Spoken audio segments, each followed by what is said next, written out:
అయితే మనం ప్రతి నెల కొన్ని విషయాలు పునశ్చరణ చేసుకుంటాం కదా.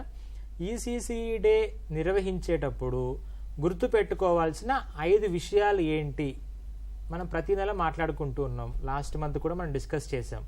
ఆ 5 విషయాలు ఏంటి, ఎవరైనా ఒకసారి చెప్పగలుగుతారా? రైట్. సో అందులో ఫస్ట్ పాయింట్ మనం ఒకసారి ఇక్కడ చూద్దాము.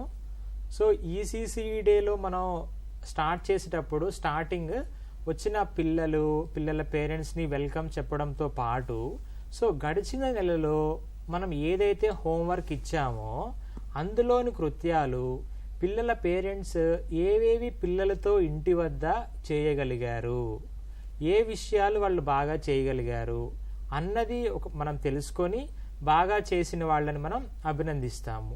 ఎవరైతే ఆ కృత్యాలు చేయడానికి ఛాలెంజెస్ కానీ ఇబ్బందులు కానీ ఫేస్ చేస్తున్నారో వారితో మనం మాట్లాడి దానికి కావాల్సిన ప్రోత్సాహం అన్నది అందిస్తాం అన్నమాట.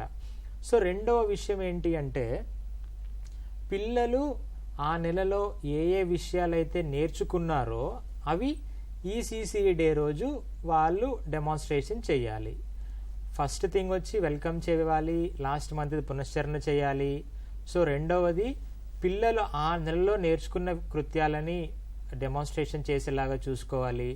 మూడవది ముఖ్యమైన విషయం ఏమిటి అంటే పిల్లల డెమాన్స్ట్రేషన్తో పాటు టీచర్ కూడా కొన్ని కృత్యాలు అక్కడ ప్రదర్శించేలాగా ప్లాన్ చేసుకోవాలి పిల్లలతో.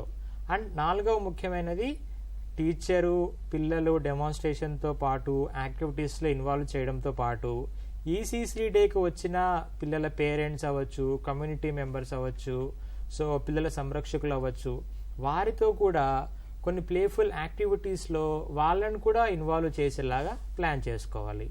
ఐదవ పాయింట్ ఏంటి అంటే యాక్టివిటీస్ ఎంగేజ్ అవుతున్నారు, వాళ్ళు కూడా కొన్ని పాటలు పాడుతున్నారు, పిల్లలు చేసే యాక్టివిటీస్ చూస్తున్నారు.